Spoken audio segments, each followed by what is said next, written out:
Buenas tardes, bienvenidas y bienvenidos a esta tercera entrevista con las nominadas al Premio Nacional de Literatura 2020, considerado el mayor galardón de literatura de este país. Fue creado el 9 de noviembre de 1942 durante la presidencia de Juan Antonio Ríos. Las mujeres que han logrado este galardón fueron Gabriela Mistral en 1951, Marta Brunet, 1961, Marcela Paz, 1982, Isabel Allende, 2010 y Diamela Eltit en el año 2018. El día de hoy estamos con la poeta, ensayista y crítica literaria Elvira Hernández y moderará la poeta y editora Julieta Marchand. Estas actividades son parte del ciclo Capacitaciones para la Industria Editorial con enfoque de género, nosotras también, proyecto financiado por el MINCAP 2020. Elvira Hernández, seudónimo de Teresa Adriasola Olave, poeta, ensayista y crítica literaria, nació en Lebu, provincia de Arauco, en 1951. Estudió filosofía en el Instituto Pedagógico de la Universidad de Chile entre los años 1969 y 1973. En 1975 ingresó a literatura en el Departamento de Estudios Humanísticos de la Facultad de Ciencias Físicas y Matemáticas, dirigido entonces por Cristiano Neus, y donde enseñaban Jorge Guzmán, Ronald Kay, Enrique Lin, Nicanor Parra, entre otros. En 1979 fue detenida por agentes de la CNI y permaneció 5 días en el cuartel Borgoño. Comenzó entonces en 1980 a escribir La bandera de Chile, que circuló clandestinamente en copias mimeografiadas durante la dictadura militar y fue publicado 10 años después en Argentina. Luego salieron a la luz los libros de poesía Arre Jale Arre, por la editorial Ergosum, Santiago, 1986, Meditaciones físicas por un hombre que se fue, por Arte Postal, Santiago, 1987, Carta de viaje, Ediciones Último Reino, Buenos Aires, 1989, El orden de los días, publicado por Roldanillo, Colombia, 1991, Santiago Guaria, por Cuarto Propio, Santiago, 1992, Merodeos en torno a la obra poética de Juan Luis Martínez, junto con Soledad Fariña, publicado por Intemperie, Santiago, 2001, Álbum de Valparaíso, por Lome Ediciones, 2002, Cuaderno de Deportes, 2010, Cartas al azar, junto a Verónica Sondek, Un fantasma recorre el mundo, cuadro de tiza, Santiago, 2012, Actas Urbe, por Alquimia Ediciones, el año 2013, Los trabajos y los días, antología publicada por Lumen en el año 2016,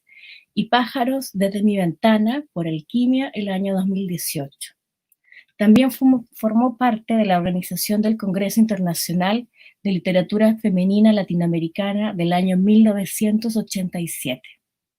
Ha recibido los premios Premio Nacional de Poesía Jorge Tellier, 2018, Premio Iberoamericano de Poesía Pablo Neruda, 2018, y el Premio Círculo de Críticos de Artes de Chile, categoría Poesía, por el libro Pájaros desde mi ventana.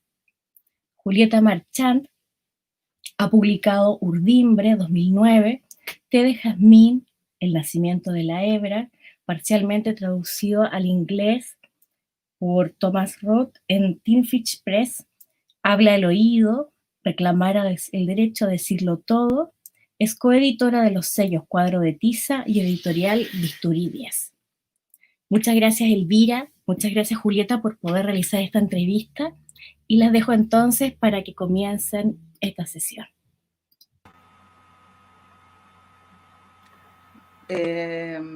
Hola Elvira, hola Gladys. Bueno, le agradezco mucho a Elvira la posibilidad de conversar con ella. Nosotros, a diferencia de las otras entrevistas a las nominadas, estamos siendo grabadas, literalmente, a diferencia de lo que pasa con la Carmen, que dio su entrevista la semana pasada, o sea, esta semana, el 10 domingo. Me siento como en un programa grabado en la televisión. y después viene Rosa Betty, ¿no? Y después viene la Elvira, entonces estamos en un tiempo distinto al de la emisión, ¿no? Es un poco extraño, hablábamos con la Elvira en esta disposición también de este medio digital, de las pantallas, que además está harto en la obra de la Elvira como crítica al mercado. Entonces es una situación igual extraña o anómala, ¿no? Pero aún así, a pesar de esa anomalía, quiero agradecerle mucho a la Elvira que haya podido hacerse un tiempo. Buenas tardes. Agradezco el espacio y la conversación que tendremos. Esta es mi primera aparición a través de estas máquinas que ahora nos dicen que nos acercan. No sé cuánto, digamos, ¿no? Pero al parecer es la única posibilidad que tenemos de rasguñar un cierto intercambio de palabras. No sé si se me escucha. Se te escucha bien, Tere, no hay problema. Ya. Pensaba, para partir, pensaba en las preguntas que podía hacerte, en cosas que he leído y que hemos leído todas probablemente en las entrevistas que has dado en medio, como cómo partir, ¿no? Como que esa puntada inicial era difícil de desmadejar, y leyendo Actas Urbe, que es la antología tuya que salió el 2013 en Alquimia, la antología justamente, me imagino que el editor también debe haber pensado eso, ¿no? Cómo partir, que pienso que también lo debe haber pensado Vicente en la antología de Lumen, cómo partir. Y los dos parten con una especie de arte poética, ¿no? Como para darle un poco un marco estructural. Así que yo voy a hacer esa misma partida, que puede sonar en falso, pero que me parece interesante que los dos hayan hecho ese mismo ejercicio, así que voy a replicarlo, ¿no? En el arte poética que aparece en Actas Urbe, que abre el libro, hay un momento en el que tú dices que la poesía no es ni siquiera una actividad en el sentido de lograrse como proyecto para el mercado, inconsumible, hija de su tiempo, su imperativo es alejarse de su época. Esa aseveración me parece bien interesante porque a ti se te ha leído mucho como una poeta situada, haciéndose cargo de un contexto político, haciéndose cargo de la ciudad devastada, haciéndose cargo de la perversión del lenguaje también. Entonces pensaba como primera pregunta, ¿no? Porque yo tengo muy claro en mi cabeza, digamos, lo que se acerca a la contingencia en tu poesía, pero ¿cómo pensáis tú qué se aleja de la época? ¿O cómo tú lees ese mismo imperativo que está en tu poética? Sí, bueno, primero decir que las poéticas son, por lo menos para mí, una suerte de declaración de principio a lo que uno quisiera llegar, o quisiera llevar la poesía hasta ahí, y no sé cuánto se logra, digamos, pero uno hace esas afirmaciones. Pero de lo que tú dices, sí, hay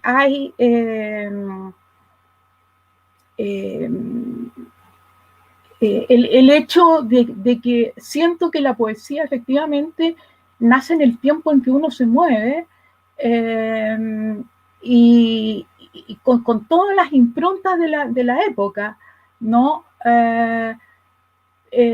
Sin embargo, la poesía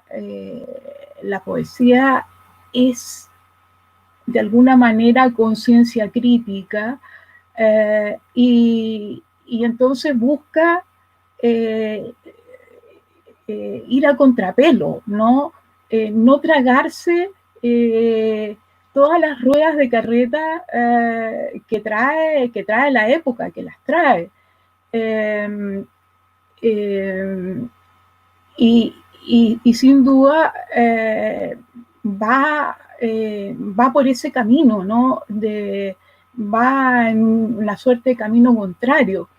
El populismo, que es algo que uno asocia al discurso político, es una palabra que también en algún momento podría aplicarse a los poetas, ¿no? De buscar, de estar a tono con la época, y, y satisfacer lo que la época pide, ¿no?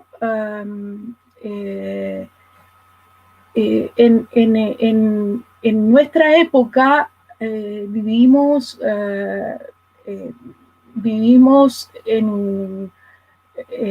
bajo la dictadura, por un lado,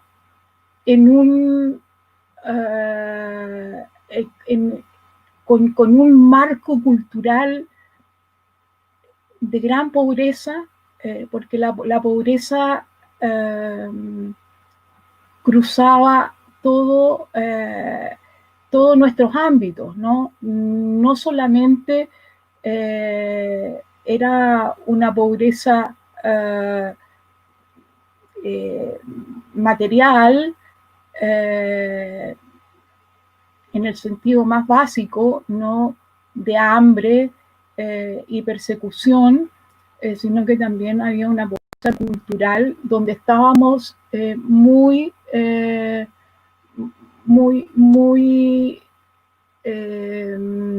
encerrados, ¿no? Se parece a este tiempo, ¿no? Donde con los cuerpos muy perseguidos, muy encerrados, y sin mucha posibilidad de expresarnos, ¿no?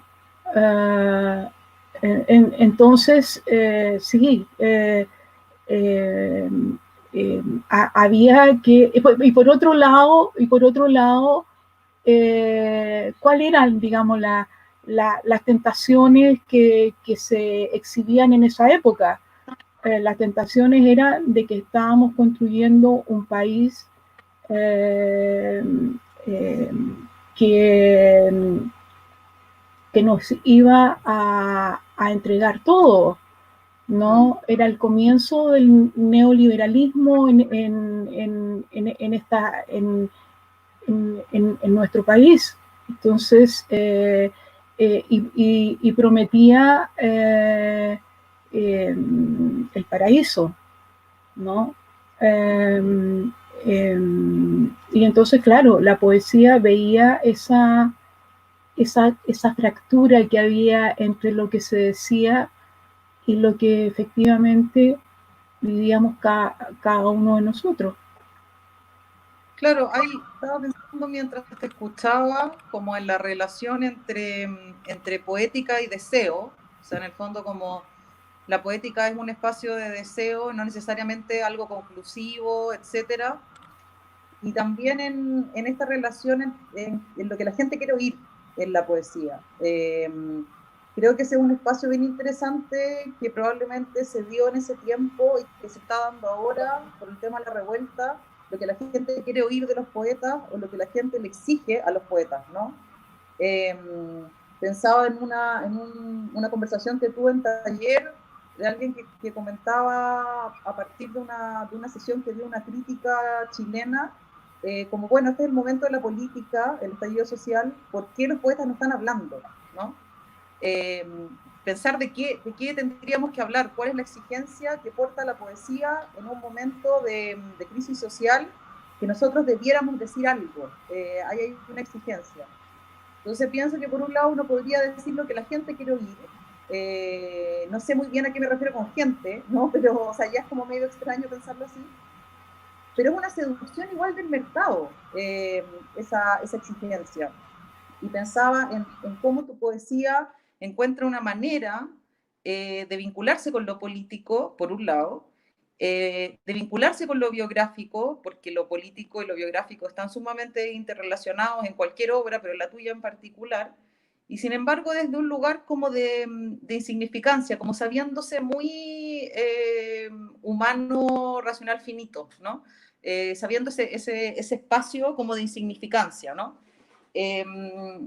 Entonces creo que ahí hay una relación interesante porque se halló en tu poesía una manera de vincular lo social y lo político de manera como muy concreta, tu biografía, y sin embargo alejada de las disposiciones clásicas de lo que sería una poesía política, como que tú fueras un representante, por ejemplo, de la gente apresada o de la gente de izquierda. Entonces, me parece como cómo trabajaste ese espacio, ¿no? Entre lo universal y esas exigencias, por decirlo así, de lo que había que decir y lo particular, porque hay un trabajo como muy singular en tu poesía.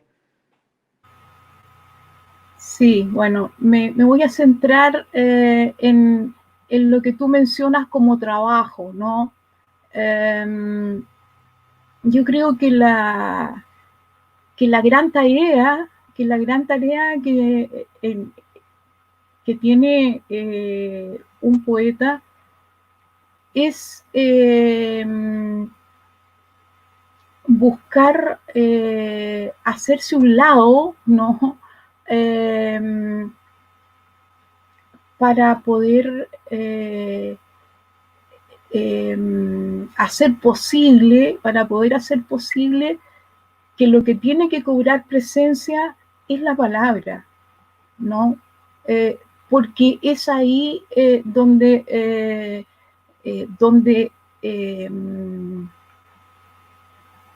se va a poder, en definitiva, decir lo que hay que decir. Y para eso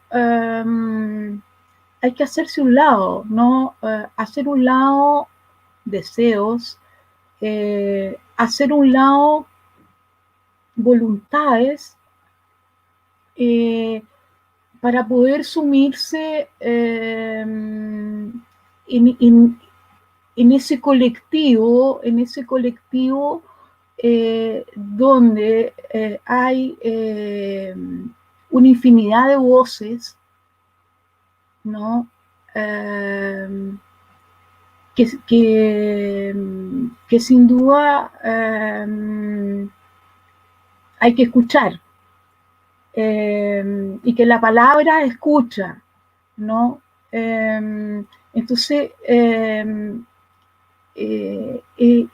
es un trabajo no de escritorio, no es un trabajo de escritorio, es un trabajo de vida.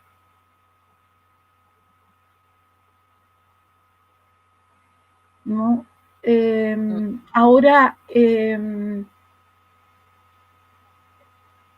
busco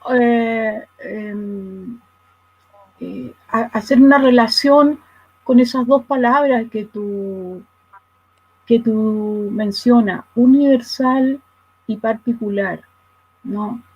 Que tienen mucha llegada, o uno puede llegar por muchos lados a esas dos palabras, ¿no?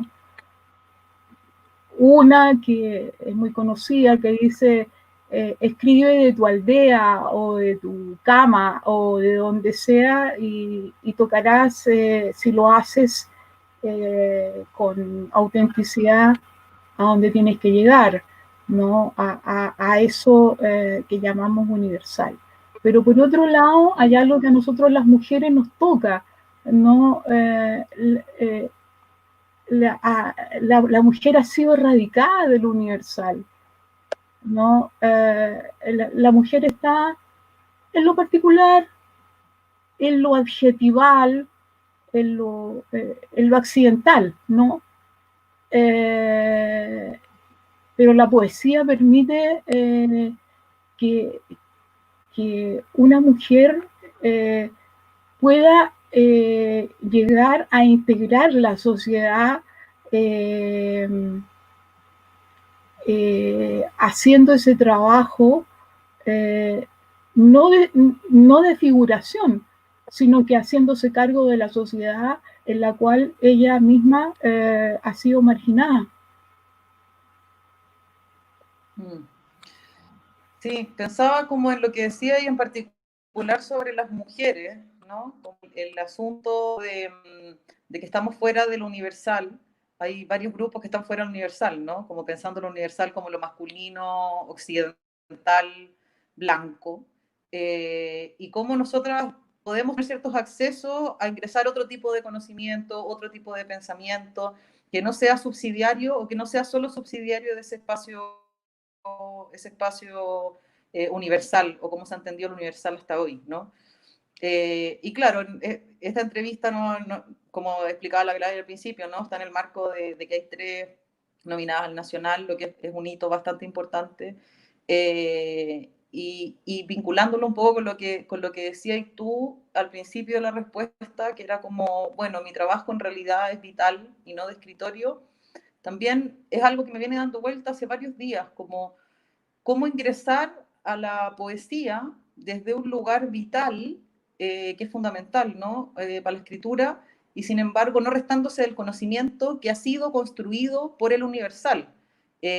Porque también a mí me da una especie como de sospecha pensarnos, que lo he hablado también harto con la Gladys, desde un lugar como solo vital y no ingresar, no digo una disputa del conocimiento, pero sí a una generación del conocimiento para no quedar relegadas en este espacio como de pura vitalidad, ¿no? Como que decías tú en un momento como la poesía, mujeres o lo femenino ha sido visto como lo accidental, ¿no? ¿Cómo salir de lo accidental ahí? ¿O cómo ha sido tu trabajo? Pienso en que estudiaste filosofía, pienso en el espacio también, no del escritorio, pero sí de la biblioteca, ¿no? O quizás no solamente de la biblioteca, pero sí que es algo que está harto en tus entrevistas del lugar crítico. No solamente posicionarse o ser vistas como mujeres desde una vitalidad que es necesario, ¿no? Sino que también como en un cruce entre cabeza y como una especie de columna vertebral, ¿no? No quedarnos quizás limitada a lo vital. No sé cuál es tu relación con la biblioteca en ese sentido, o si te interesa ese espacio del pensamiento en concreto, ¿no?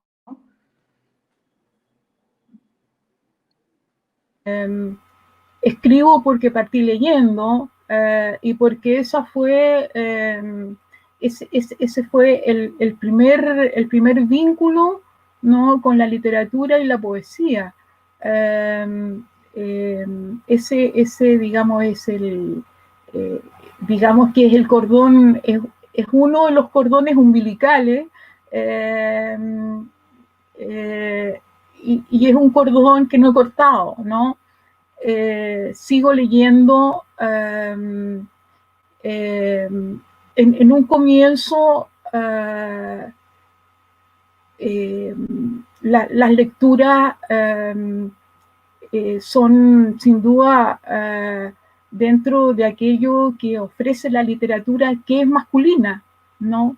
Pero las mujeres entramos a robar el fuego, ¿no? Sin embargo, luego tú empiezas a descubrir autoras, ¿no? Y descubres, porque la caridad empieza por casa, claro, que el espacio mítico para la poesía chilena fue Alonso Ercilla, pero en el fondo la piedra angular, ¿no? Los fundamentos están en Gabriela Mistral, ¿no? Sin embargo, todavía la poesía no tiene madre en Chile, ¿no? Y quizás esa sea tarea nuestra, en el entrar en la lectura que Gabriela Mistral exige, ¿no? Y luego sigo leyendo, ¿no? Y sigo leyendo porque la poesía, y me centro, digamos, en nuestro país, que tiene, que si hay algo que no se desvanece en el aire es la poesía. Sigo leyendo porque hay movimientos que son indicios interesantes, ¿no? sigo, si en algún punto tengo todavía, tengo que poner la oreja, es en nuestra habla, en nuestro idioma, y en nuestra lengua, y en todo lo que acontece, que es tan prolífico como lo que vemos, ¿no? Sí, me parece que es como una tarea a hacer, ¿no? Y que probablemente ustedes generaron una instancia importante, digo, las mujeres que empezaron a publicar en los 80, sobre todo en el Congreso del 87, se abrió algo importante, y nosotras, que no hemos hablado también harto con la Gladys, como encontrar una manera de agarrar esa posta, ¿no? Que está ahí medio tirada y que quizá es el momento como de, bueno, esta misma instancia es eso, ¿no? Como mujeres entrevistadas por otras mujeres y ver qué aparece en ese diálogo. Sobre el asunto de lo universal y lo particular, y esta cosa tan singular que tiene tu poesía, que es una relación como muy justa, ¿no? Con la biografía, por un lado, con la adherencia a lo político, y sin embargo estar en una insignificancia, y lo que decís tú, como tratar de restarse, ¿no? Para que aparezcan estas voces y no una cosa voluntarista. Pensaba en un verso del Orden de los Días, que dice: sin lenguaje preciosista en el lengüetear dulce de las palabras duras, que me parece que es un tremendo verso, y que hay ahí como una especie de poética también, ¿no? Entonces pensaba, o esta es mi sensación de lectura, que hay algo medio lírico, o todavía hay un rastrillo en relación a lo lírico, quizá en el Orden de los Días o en las Meditaciones Físicas por un hombre que se fue, pero después empieza a haber una relación con la dureza del lenguaje, como darle la cara a esa dureza que está en el lenguaje de antemano, ¿no? Y se va limando un poco el tema de lo lírico. Entonces, pensaba en qué momento, ¿no? Porque tú también tenés como, escribiste muchos libros que publicaste décadas después, entonces hay como una especie como de desorden que uno tiene que ordenar en la cabeza para pensar qué escribiste antes que lo otro, e ir viendo una especie de camino o de trecho que fuiste labrando. Pero ¿en qué momento o desde qué lugar, ¿no?, te aparece esta relación como de dureza con el lenguaje? Y que pienso que además es algo que te diferencia o que te singulariza mucho en relación a la poesía como de escritura de mujeres de los 80 que trabajaban algo más lírico, ¿no? Sí, bueno, la dictadura a nosotros nos puso bajo censura, ¿no? O sea, no solo la poesía, sino que la sociedad completa, ¿no? Las conversaciones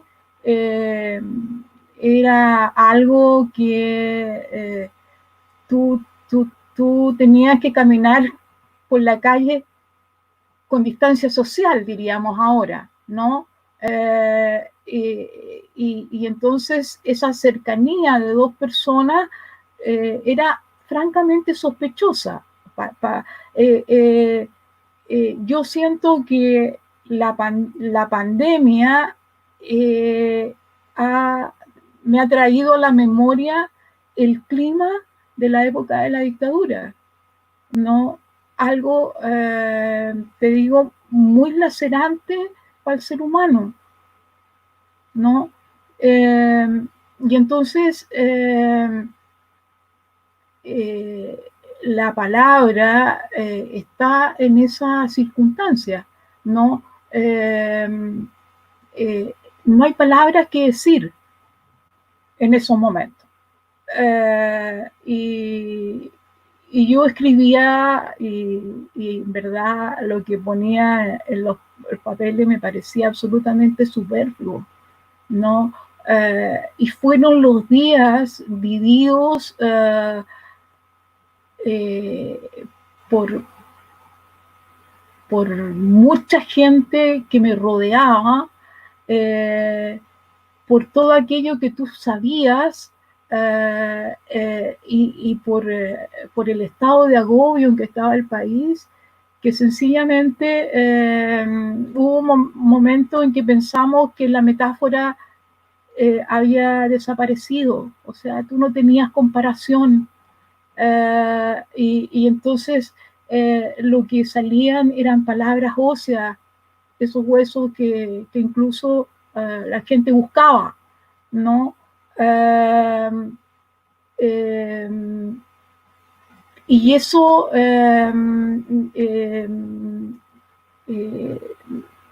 claro, marcaba la poesía, ¿no? Tú no podías escribir algo, por lo menos para mí, que estuviera lejos,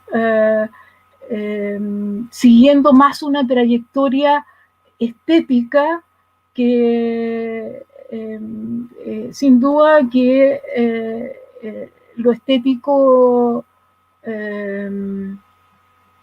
caía en esos momentos bajo el juicio de la criticidad, ¿no?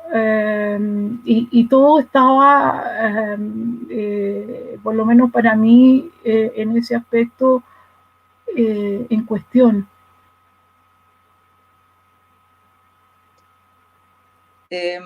Sobre eso mismo, ¿no? Como esa dureza del lenguaje, que en el fondo no es que uno le aplique una dureza, sino que es una dureza que ya está en el lenguaje y que tú de alguna manera le das escucha a esa dureza. Me parece que es una bonita manera de pensar como la relación entre política, lenguaje y yo, o sujeto, ¿no? Escritural.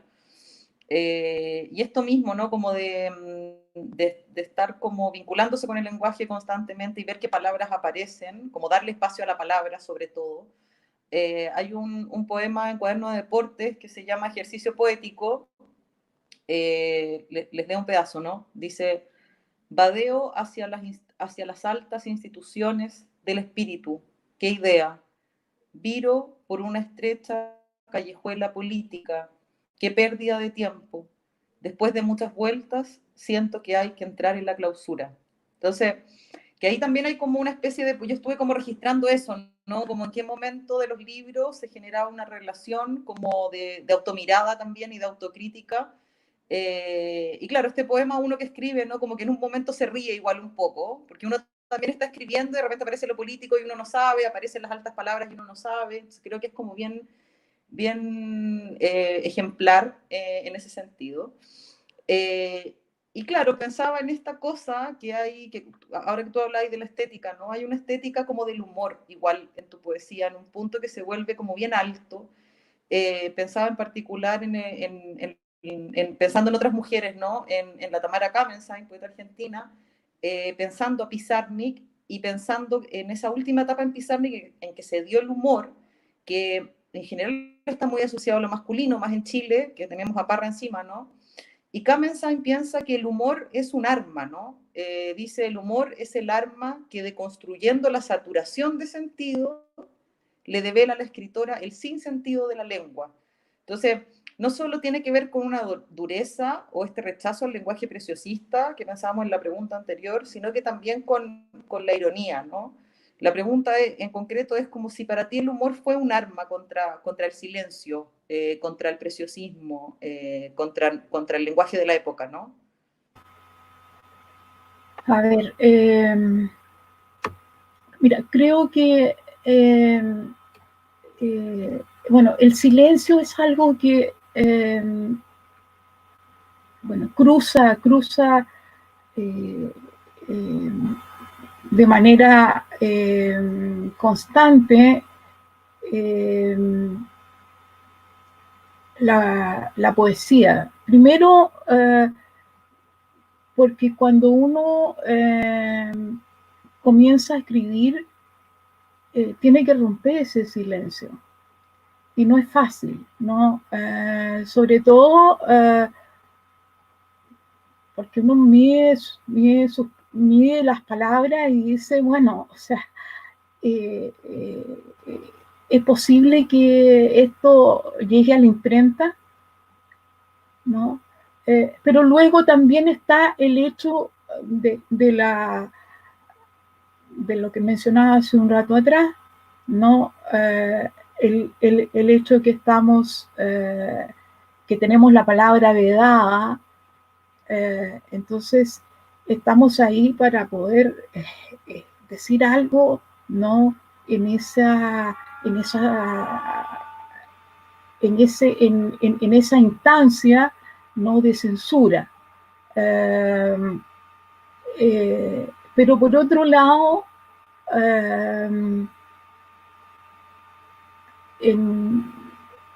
llega un momento en que se empieza a,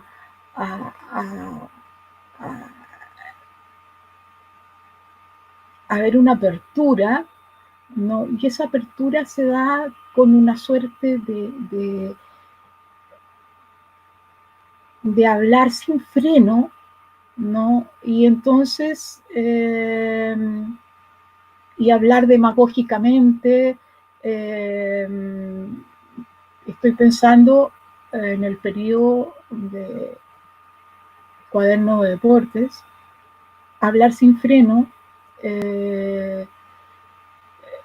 habladurías, chismorreos, donde la palabra empieza a perder precisión y donde se puede, al parecer, escribir cualquier cosa. Y entonces, también la llamada al silencio es una... Es un momento salvador, ¿no? Es un momento salvador. Eh, por otro lado, la palabra, llegando a la palabra humor que mencionaste, yo no sé si en mi caso podría pensar eh, en un arma. Yo creo que más bien era como un escape, ¿no? Es cierto que el humor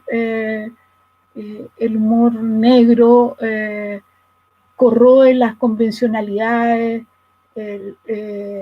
sobre todo los esquemas, ¿no? Que la sociedad impone. Sí, el humor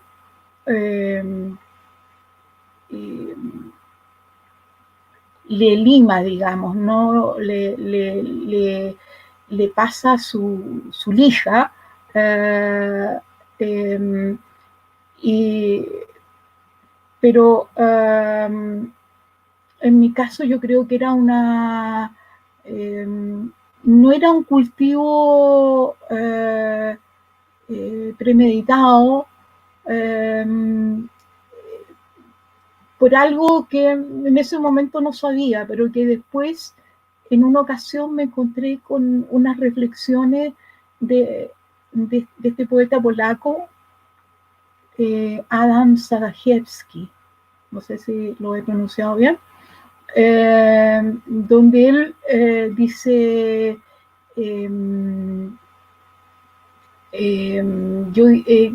pone contra la pared la ironía, ¿no? Dice, no, ese es un recurso hoy día muy gastado para la poesía, ¿no? Porque la poesía tiene que ser algo más que irónica, ¿no? A mí me pareció que me habría gustado haber dicho eso, digamos, ¿no? Porque me interpretaba profundamente.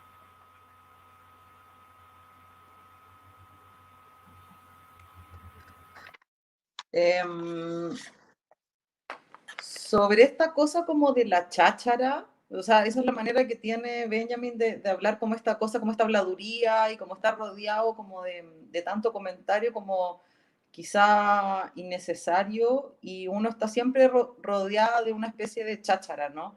Pensaba como en la cháchara en particular de la crítica, que es un lugar como bien gastado y me parece que hay un momento en una entrevista donde habláis del lugar del intelectual también como un espacio muy vacío, ¿no? En Chile. Y cómo la crítica ha tratado de atraparte, de alguna manera. Tú vas escribiendo y los críticos están atrás, las críticas tratando de atraparte, ¿no? En una entrevista, te cito, dices, nunca me he tragado eso de que soy de la neovanguardia, a pesar de que creo que en mi trabajo hay una experiencia de experimentación. Aquellos que se instalan bajo el paraguas de la neovanguardia tienen una percepción distinta en el sentido de que ellos son sujetos de lo que están haciendo. En cambio, yo estoy más trabajada por las circunstancias. Entonces, pienso en de qué manera piensas esas circunstancias, por un lado, y por otro lado, qué es lo que a ti, leyendo como para atrás, ¿no? Como una especie de desdoble, que evidentemente está en ti por la figura de Teresa y la figura de Elvira, ¿no? Te ha alejado de ese paraguas, ¿no? De quedarte abajo de un paraguas.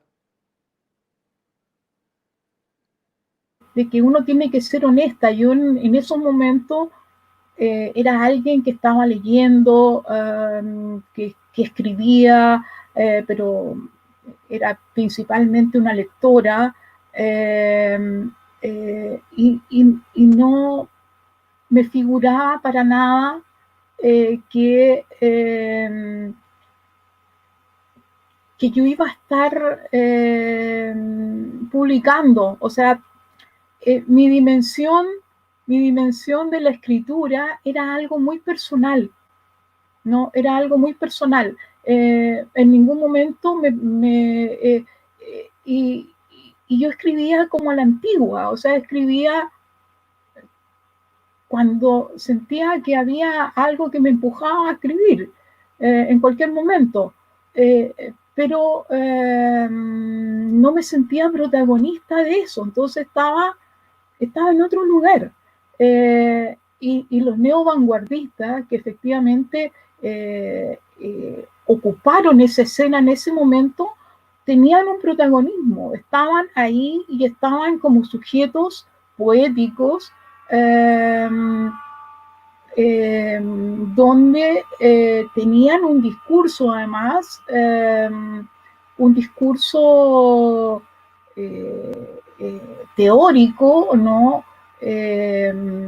Y una apreciación de la poesía. Yo no estaba en ese lugar. Y en otro de mis libros, yo me ubico en la retaguardia, ¿no? La retaguardia es un lugar que no menciona a nadie. La retaguardia es un lugar que se hace visible cuando se ha perdido todo, porque entonces tiene que, no sé, participar de una cierta evacuación, pero todo eso dentro de un lenguaje también bélico, ¿no? Pero quizás sea el lugar menos bélico o la palabra menos bélica, digamos. La retaguardia es alguien que se ocupa de poner todo, digamos, de salvar algo, ¿no? Y entonces yo no estuve en esa primera línea, si tú quieres, yo estaba bien atrás, ¿no? Entonces, no, ¿por qué ponerme en un lugar que no me correspondía? ¿No? Y que también es un lugar exitoso ese, ¿no? Sí, no era mi lugar, sí, definitivamente. Claro. Por otro lado, es curioso como tú sintiendo este espacio como, o sintiéndote parte, no sé, sintiéndote parte, porque ya es extraño pensarlo así, ¿no? Pero como de la retaguardia en vez de la vanguardia, o sea, pensar en esa relación como lingüística que está interesante pensar así, ¿no? Y de la crítica o los lectores o el mundo editorial tratando de ponerte a la vanguardia igual, como que hay una tensión entre lectores o recepción de una escritura o de un trabajo que ya no es dependiente de ti de alguna manera. Y pensaba en esta posición, ¿no? Como de tener el cuerpo en la retaguardia. específicamente en Mario Montalbetti, escritor peruano, que piensa la relación de la denuncia política en la poesía, ¿no? Como un ejercicio de decir lo que otros no ven. Y algo semejante dices tú en una entrevista, que dices, yo creo que la poesía tiene que hacerse cargo de los fantasmas que dejó la dictadura, ¿no? Y hacerlos aparecer. Es decir, hay una relación como de hacer visible algo que el resto no ve, que es más o menos como lo piensa Montalbetti. Pero a su vez podríamos pensar en esa exigencia de la que hablamos antes, de hacerse cargo de lo político, ¿no? Y dice Damián Tabarovsky, que la poesía no puede volverse una clase de moral. Entonces, hay un problema entre hacerse cargo de lo político, pero hasta qué punto, ¿no? O sea, tener como ojo con ese asunto de estar como educando a la gente en la poesía o diciéndole lo que hay que hacer en términos morales. ¿Cómo pensáis tú esa relación, ¿no? Entre dar a ver, que es algo que está además, por lo menos en lo que a ti te parece que es el espacio del poeta o de la poeta, y no decantar en una cosa como pedagógica necesariamente, o si te interesa esa relación entre poesía y pedagogía, que puede ser, ¿no? Como que ahí hay una vinculación también. Sí, bueno, mira, yo creo que la lucha es de poder hacer que la palabra emerja, que se pueda ver todo aquello para lo cual nos han puesto anteojeras. Yo creo que ahí está puesto el esfuerzo, porque ese es un momento como de apertura, ¿no? De apertura. Y quizás, digamos, cuando se menciona en que la poesía puede volverse como una suerte de clase moral, digamos, ¿no? Yo creo que eso es cuando hay un uso de la poesía para apuntar hacia un solo lugar, ¿no? Yo creo que la apertura que busca la palabra poética es todo lo contrario, ¿no? Es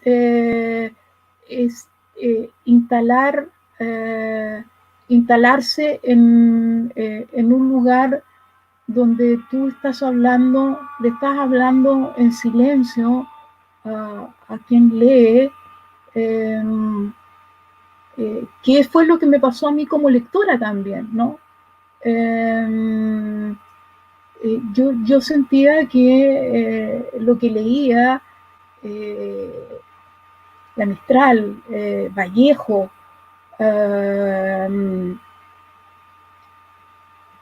Drummond de Andrade, en fin, podría nombrar tantos, me ponían contra la pared, ¿no? Y me hacían... era esa una invitación, ¿no? Era una invitación a salirse de esas convenciones, ¿no? Hacer que la vida tuviera realmente un valor y un sentido. Y yo creo que ese es la llamada liberadora de la poesía, ¿no? Si es que puede llegar a eso, o sea, también es tentativa, digamos, la poesía es tentativa, ese es un esfuerzo que estamos haciendo cada una de nosotras a cada momento. No sé si se logra, pero eso es lo que se busca. No sale a buscar culpables. Yo creo que frente a la palabra poética, al que le cae el sayo, que se lo ponga, ¿no? Y quien escribe está también dentro de eso, ¿no? No está afuera, no se ha subido a un podio para pontificar. está en la misma fragilidad de todo lo que nos de todo lo que nos rodea. O sea, la poesía es una fraternidad después de todo, ¿no? En su búsqueda, ¿no? Aun cuando pueda ser ruda.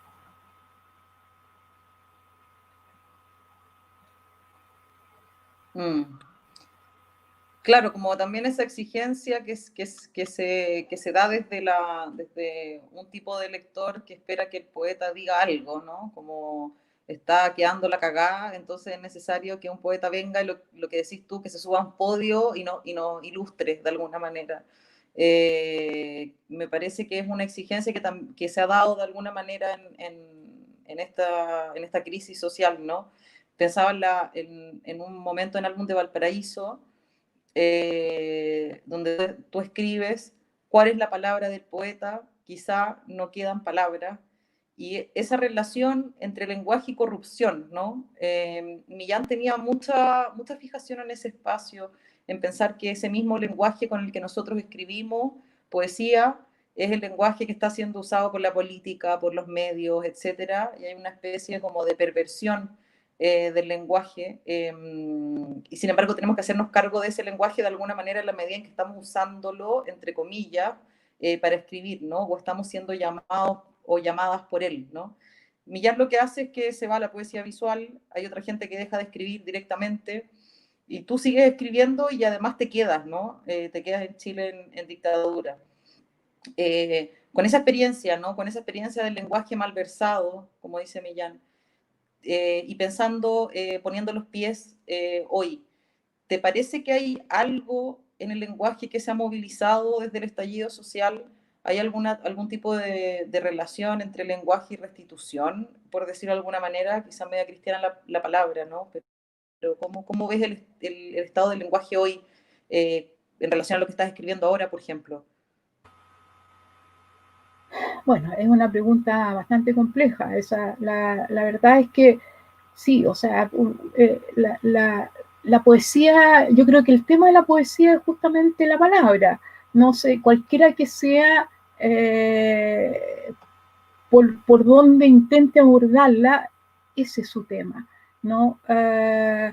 Y, y, y, bueno, ese es difícil. Tal como dices, eh, la palabra es algo que estamos usando a cada rato, está desvalorizándose, está gastándose, y en algún momento tenemos que tomarla. Es un desafío, o sea, es un desafío. Y yo sí, he seguido escribiendo, he tenido esa persistencia, porque siempre he tenido la duda de no poder, de no haber dicho lo que había que decir. O sea, siempre he tenido esa duda y he sentido esas trabas, ¿no? Muchas veces miro lo dicho, y a veces me parece que gramaticalmente está muy forzado, pero revela el esfuerzo de poder llegar a un sentido que, no, que de ninguna manera sé si ha llegado o no, digamos, ¿no? Si ha llegado o no. Y claro, bueno, estoy en este momento pensando en el libro Claroscuro de Gonzalo Millán, que si bien es cierto tiene una ubicación en la pintura, es una manera también de indicar lo que ocurre en la lengua, ¿no? Nos movemos en tinieblas, ¿no?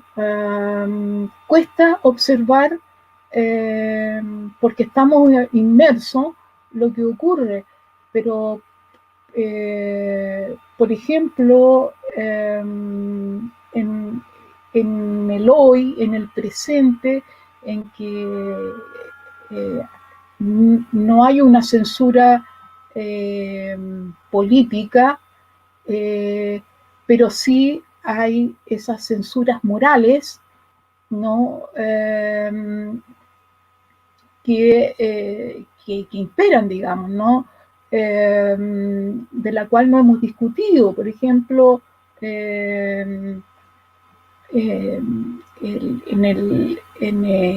hay menciones en que te dicen, no, tal cosa tú no la puedes decir.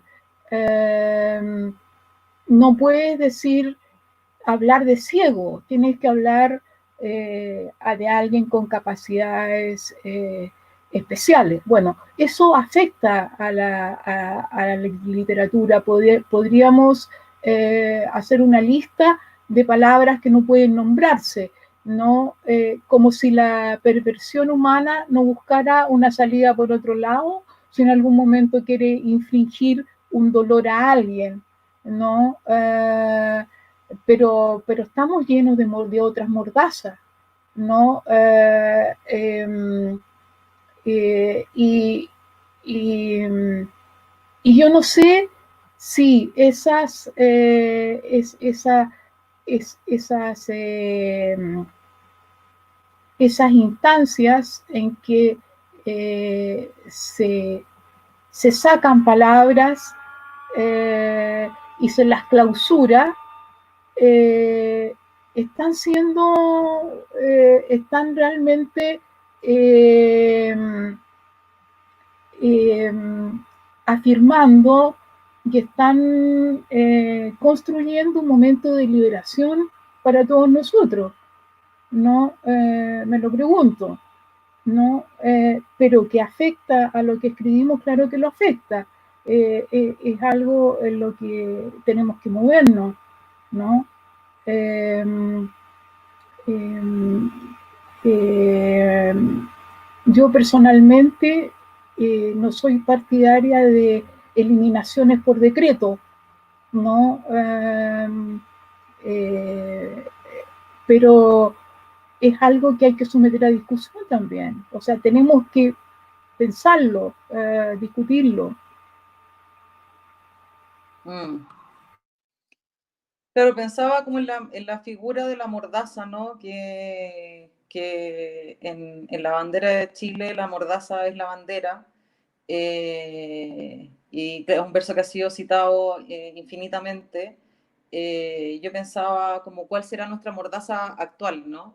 En relación sobre todo a la posibilidad de tomar la palabra. Y me hace mucho sentido lo que estáis diciendo en relación a las censuras morales y a una especie de vigilancia, que yo te siento como bien distante a esa vigilancia en el sentido en que no tenéis redes sociales, estáis súper desenchufadas, etcétera, como con el mundo como de la hiperproducción o el mundo de la imagen, ¿no? Y eso probablemente afecta, o sea, como que tu escritura tiene un espacio de, tú te has dedicado a proteger ese espacio, a proteger tu relación con el tiempo, a proteger tu relación con la mirada, pero pensaba si aún así, ¿no? A pesar de esa protección que tiene que ver como con tu manera de ser también, de alguna manera sientes que la poesía debiera sacar esa mordaza, ¿no? O si ese es un espacio para la poesía, sacarse las censuras morales, sacarse la vigilancia, que ya no es una vigilancia necesariamente estatal, sino que es una vigilancia entre nosotros, ¿no? Como en el campo cultural. ¿Cómo tú te vinculáis con esa vigilancia, ¿no? Desde la poesía. Sí, mira, la poesía es muy importante para el país, pero eso no se ve. Mayormente no la encontramos en la educación, no forma parte de ese bagaje educacional. Cuando la poesía es una invitación a la liberación, ¿no? Es algo que nos enriquecería. Sin embargo, yo creo que no tenemos que poner el acento ahí, digamos. La mordaza tiene que ser algo extremadamente colectivo.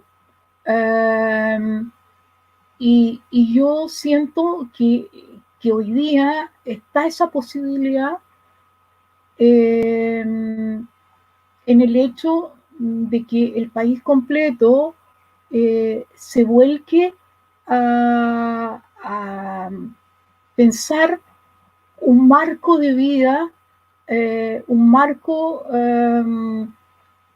para una sociedad que ha llegado a un punto en que está enferma, de eso no cabe duda. Estamos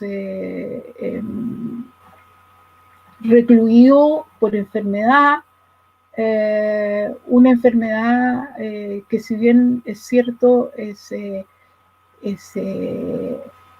afecta a nuestra biología, pero está afectando toda nuestra vida y la va a afectar. Y la manera de salir de esto es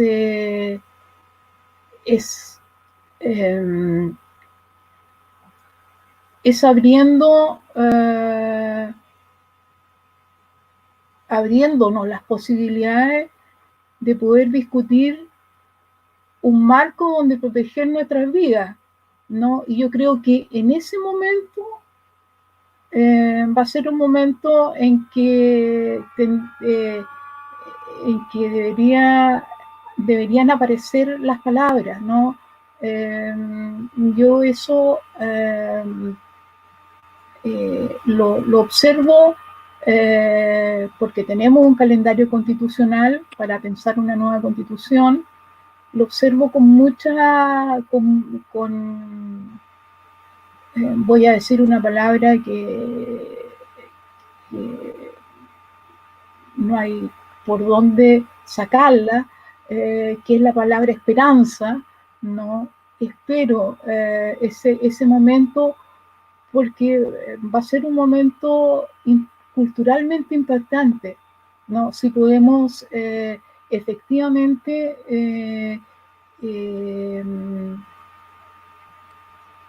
llegar a establecer esa comunidad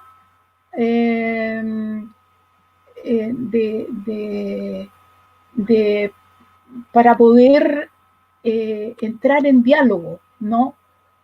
Comunidad no significa que pensemos todos iguales, ¿no? Sino que significa que, siendo todos muy diferentes y teniendo intereses, podamos llegar a un interés superior, ¿no? Un interés humano, ¿no? Donde podamos sentirnos que desde ese punto de vista todas nuestras palabras valen, ¿no? Y poder sopesar ahí la importancia de ellas y de la realidad que nos verbalizan. Yo creo que ese es un momento importante que ojalá podamos llegar a vivir.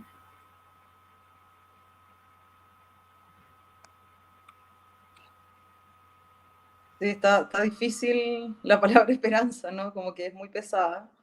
En relación a lo que decías tú de la comunidad, pensando en un textito de Quiñar, que es muy bello en relación a la lectura, yo tengo la esperanza de que esa comunidad de alguna manera se esté haciendo silenciosamente la lectura, ¿no? Como todos los lectores que estamos leyéndote en este minuto, por ejemplo, generamos una comunidad quizá invisible y sin embargo estamos con nuestras diferencias, ¿no? Pensando en un asunto semejante. Pienso que si hay algo en la poesía es que convoca a ciertas comunidades silenciosas, ¿no? Con esto cierro porque quedamos una hora y estamos medio pasaditas, pero hasta ahora no he querido tocar el tema del nacional porque no sé hasta qué punto tiene tanto sentido, pero pensaba en algo que tú misma dijiste en una entrevista hace 15 años atrás, te cito, dice: tengo muy claro que el poeta no puede ser parte del sistema. Ahí pienso en la cosa que decía de la retaguardia, ¿no? No se puede estar cerca del poder sin contaminarse. Sospecho también de la postulación oficial de Nicanor Parra para el Nobel, pero ¿qué se hace para que su obra llegue a todo el pueblo? Entonces, claro, como Elvira diciendo eso hace 15 años, ¿no? Y pensaba en ciertas conversaciones que he tenido con poetas de mi edad o más jóvenes, que quizá alguno podría decir, ¿no? Como sospecho de la postulación de Elvira Hernández al Nacional. En esta posibilidad que yo veo en ti de desdoblarte, ¿no? En relación al nombre propio sobre todo. Pensaba, ¿qué diría Teresa Adriasola de la postulación al Nacional de Elvira Hernández, ¿no? Como te invito a esa especie de desdoblamiento crítico que es tan tuyo para pensar este asunto. Bueno, le diría que lo dicho, dicho está, que no sea tentaciones de ninguna especie, porque en asunto de premios no hay pito que tocar.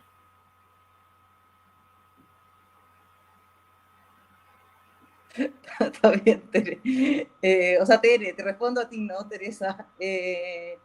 Y te agradezco mucho esa respuesta, además tan contundente, ¿no? Porque yo también soy como una creyente de que no hay ningún pito que tocar y sin embargo era bonito oírte o poder verte. Entonces te agradezco mucho la instancia, tu resta, escucha. Y eso, ha sido un placer hablar contigo. Muchas gracias, Julieta, por esta conversación a distancia. Espero que en algún momento podamos volver a reunirnos sin tener vallas de por medio. Y saludo también a Gladys, que está en algún lugar en estos momentos. Gracias, Gladys.